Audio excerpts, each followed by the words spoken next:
Hello everyone. तो चलिए आप लोग के डिमांड पर हम बेसिक वाली क्लास, जो कि आप बोल रहे थे कि इस प्रकार से लेवल को बढ़ा देते हैं तो हमको समझ में नहीं आता है। तो कोई बात नहीं, आज आप कॉपी कलम निकाल कर बैठ जाएं आराम से किसी साफ सुथरे जगह को, और वहां पर से आप लिखना शुरू कर दें। उसके बाद देखते हैं कि समझ में आता है कि नहीं आता है। तो चलिए शुरू करें। निकाल लो कॉपी कलम। अरे निकाल लो यार, देखते क्या है। निकालो। अब देखते हैं पहले क्वेश्चन के साथ। इसमें कुछ बात हम लिखते हैं, उसको कॉपी में नोट डाउन करना। क्या हम बता रहे हैं, जैसे कि बोलेगा पहले बात में क्या बोलेगा कि ये पहला है। पहला हम बोलेगा कि हमको मूल संख्या बताओ। कौन सी संख्या? मूल संख्या। मूल संख्या कौन सी संख्या होती है? नीचे वाली संख्या। प्रारंभिक संख्या। प्रारंभिक संख्या वो भी नीचे वाला ही रहेगा। तीसरा, आरंभिक संख्या। आरंभिक संख्या वो भी कौन सा रहेगा? नीचे वाला ही रहेगा। इसे बोलेगा वास्तविक संख्या। वास्तविक संख्या, ये रेशियो की बात बोल रहे हैं हम। वास्तविक संख्या वो भी कौन सा रहेगा? नीचे वाली संख्या। जैसे कहेगा मूल संख्या। मूल संख्या तो लिख दी। पुरानी संख्या।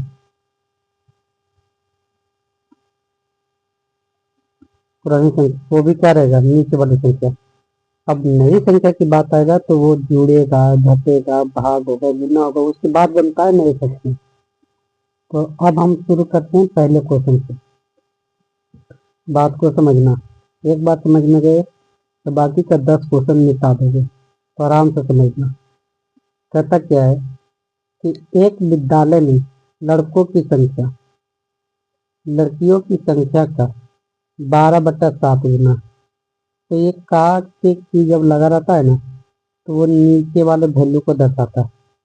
यानी काट के की नजदीक वैल्यू नीचे रहेगा। हम लिख देते हैं का के और की, या फिर से। ये सब क्या रहेगा? नजदीक वैल्यू नीचे। नजदीक वैल्यू नीचे। नीचे। और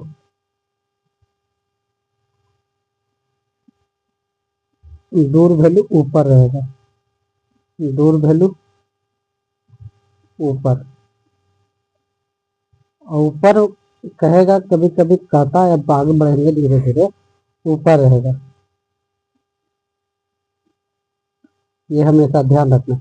इस टॉपिक को नोट डाउन करके लिख ले, ताकि हम यही बात हम बार बार बोलते रहेंगे आगे क्वेश्चन में। तो समझना। अभी देखो हम क्वेश्चन नहीं बताए, लेकिन इतनी सारी से बात लिख दी है। अब हम शुरू करते हैं पहले क्वेश्चन। नोट हो गया? मिटा दे।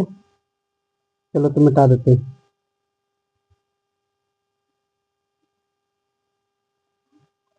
ये रहा, मिटा दिया।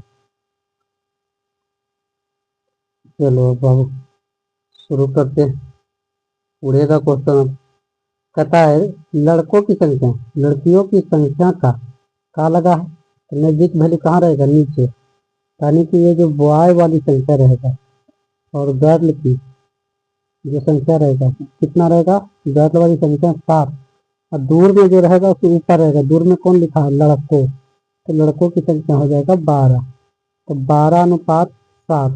तो आंसर हो जाएगा हमसे जो पूछेगा। देखो, लड़का पहले रहेगा तो लड़का का जवाब देना, लड़की पहले रहेगी तो लड़की। तो पहले लड़का और लड़की बोला, तो लड़का लड़की का ही निकालें, तो 12:7 हो जाएगा।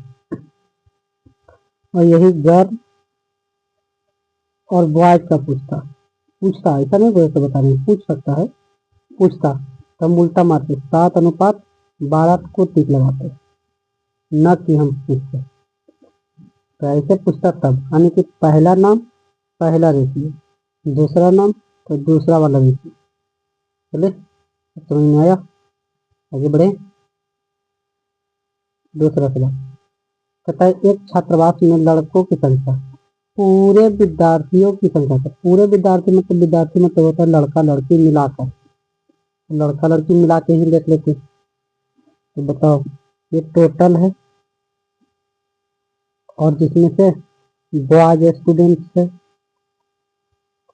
और गर्ल्स स्टूडेंट्स। देखो, तो कहता है पूरे विद्यार्थियों का, तो पूरा विद्यार्थी काटे की जगह नजदीक में कौन लिखा? पूरे विद्यार्थी। तो पूरे विद्यार्थी कितना आ जाएगा? 11, जिसमें से लड़कियों की संख्या, कौन सी लड़कियों की संख्या कितना है? 3।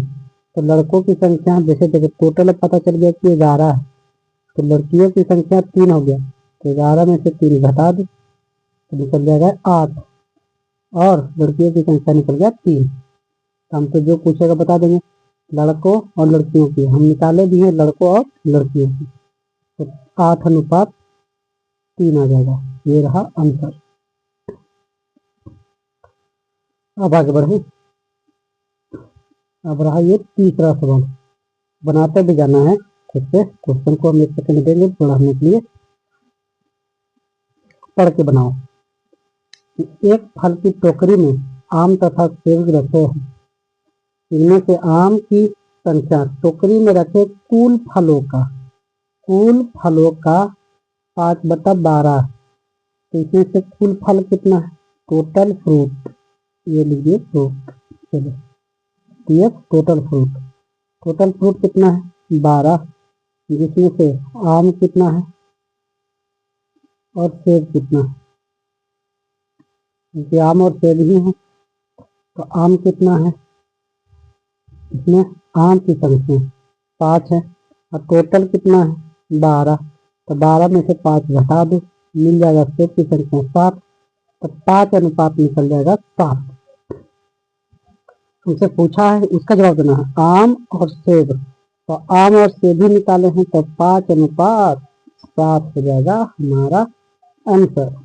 अब बढ़ते हैं आगे। अब बता, ये तुम लोग बोल रहे थे कि कैसे करके आगे बढ़ते हैं, तो थोड़ा इसी को हम फास्ट बताते हैं, न कि ये बार बार लिख कर बताने से कोई फायदा थोड़ी नहीं, बार बार थोड़ी नहीं सिखाना रहता है, एक बार सिखाना है। आगे बढ़े, 4 नंबर बने। कहता है दूध तथा पानी के मिश्रण में पानी की मात्रा दूध की मात्रा का 7/13 गुना, तो ये मिल्क है और ये वाटर है।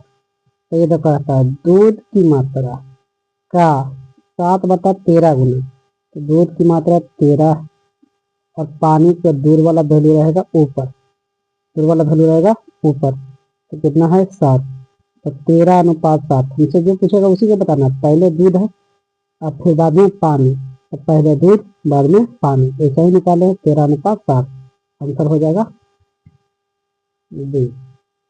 जो पहले रहेगा उसी का रेशियो रहेगा, जो बाद में रहेगा उसका बाद वाला रेशियो, ना कि 13:7 देकर टिक लगा दो, ऐसा नहीं।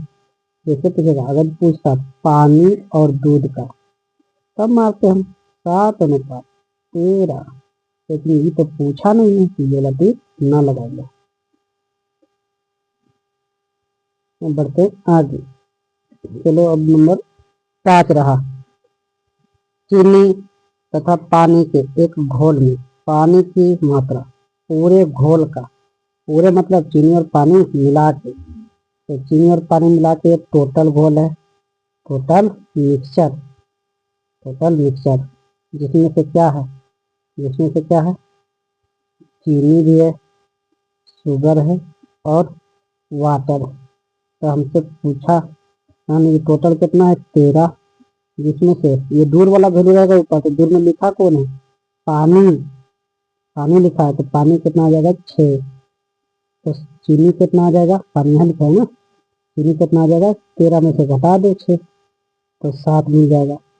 तो हमसे जो पूछेगा उसका जवाब देना है, चीनी तथा पानी। हम भी निकाले चीनी तथा पानी, 7:6 अंतर रहा डी में। अब तुम लोग बताओ क्या लग रहा है, आ रहा है ना समझ में? चलो बाबू आगे बढ़ते हैं। ये रहा 6 नंबर सवाल। पता है एक धनराशि को ए तथा बी में इस प्रकार बांटा गया है कि बी को प्राप्त भाग पूरे धनराशि का, तो पूरा धनराशि बाद में लिखा है, का लगाया है, तो का के की वाला नजदीक वैल्यू नीचे रहेगा और दूर वाला ऊपर रहेगा। तो अब ये बताओ, तो ए और बी को टोटल धनराशि कितना मिला, 20, जिसमें से ए को और बी को, तो बी को तो पता है 7 मिला, लेकिन ए को 13, देखो ए को 13 मिलेगा, लेकिन कैसे, तो 20 में से 7 घटा दो तो 13 मिल जाएगा। तो हमसे पूछा क्या है, ए बी और फिर बी ए, तो हमसे पूछा है ही ए बी, तो हम निकाले भी ए बी, तो 13:7 हो जाएगा सी नंबर में। देखो आंसर में दोनों देता है, 13:7, 7:13 दोनों, लेकिन जो पूछेगा उसी का जवाब देना। अब बढ़ते हैं हम आगे की ओर। क्वेश्चन नंबर 7, एक धनराशि को ए बी तथा सी में इस प्रकार बांटा गया है कि बी का भाग ए तथा सी के कुल भाग का 3/8 गुना है। तो ए तथा सी के कुल भाग का 3/8, यानी कि 8 किसका वैल्यू है, ए और सी के, ए और सी के। तो बी लिख देते हैं अलग से और ए प्लस सी अलग से, क्योंकि अलग अलग दिया। तो ए प्लस सी कितना है 8, और बी का वैल्यू कितना है, दूर में ऊपर वाला रहता है तो 3 हो जाएगा। तो हमसे पूछा भी क्या है, बी अनुपात ए प्लस सी, तो बी अनुपात ए प्लस सी यही निकाले, तो 3:8 हो गया आंसर ए। चलो आगे 8 नंबर सवाल की ओर। 13, रीना की वर्तमान आयु उसके विवाह के समय के आयु का, यानी कि विवाह के समय जब हो रहा था तो उस समय के आयु कितना था, 4। तो ये रीना की आयु बताना है और अनुपात वर्तमान में, तो हम देखना है कि ये विवाह जब हो रहा था, विवाह और वर्तमान दोनों ले लेते हैं, तो थोड़ा राइटिंग गड़बड़ा सकता है, कोई बात नहीं है। अब हम निकालना है क्या, विवाह, विवाह का नजदीक भले नीचे रहता, विवाह वाला हो जाएगा 4 और वर्तमान में कितना है 7। हमसे पूछा क्या कि वर्तमान आयु तथा विवाह के समय की आयु, तो 7:4, 7:4 कहाँ है, डी में, डी में, डी। चलो तो आगे बढ़ते हैं 9 नंबर सवाल की ओर।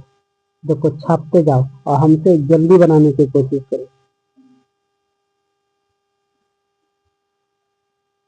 9 नंबर कहता है एक कलम की विक्रय मूल्य उसके क्रय मूल्य का 4/3 गुना, तो इसमें से क्रय मूल्य बाद में लिखा है, का लिखा, तो क्रय मूल्य कितना आ जाएगा 3, यानी सी पी और एस पी, तो सी पी कितना रहेगा 3, एस पी कितना रहेगा, दूर में लिखा है विक्रय मूल्य, तो कितना रहेगा 4, तो 3:8 हो जाएगा 4। जैसे पूछा उसी जवाब देना, पहले क्रय मूल्य तब था विक्रय मूल्य, तो क्रय मूल्य 3, विक्रय मूल्य 4, 3:4। अब पूछता एस पी और सी पी का अनुपात, तो हम बताते 4:3, लेकिन ऐसा पूछा नहीं है बाबू, नहीं पूछा। तो आगे बढ़ते हैं 10 नंबर सवाल की ओर। जवाब को कमेंट बॉक्स में डालते जाओ फटाफट। अब आते हैं अगले सवाल। चलो आओ बनाओ, बनाओ बनाओ बनाओ, तो इसको देखते हैं कितना आंसर आता है। इसको बनाने के लिए बताओ कितना है। ये कहता क्या है कि एक वस्तु का निश्चित मूल्य उसके विक्रय मूल्य का, निश्चित मूल्य मतलब क्रय मूल्य, विक्रय मूल्य का 13/7 गुना, तो विक्रय मूल्य का के की नजदीक वैल्यू रहेगा नीचे, नजदीक वैल्यू नीचे, तो सीपी और एसपी का अनुपात निकालते हैं। तो विक्रय मूल्य लास्ट में लिखा है तो नीचे है, तो नीचे रहेगा विक्रय मूल्य 7, और निश्चित वैल्यू मतलब कि वही बताए हम सीपी, सीपी कितना है 13, दूर वाला ऊपर, तो 13/7, अंतर कितने हैं, ये रहा ए में। अब आगे बढ़ जाए, चलो तो आगे बढ़ते हैं, 11 नंबर सवाल एक और बना ही देते हैं, ये बना लो बना लो बना लो बना लो, जब बन जाएगा तो बता देना। चलो बनाओ। अब ये बताना है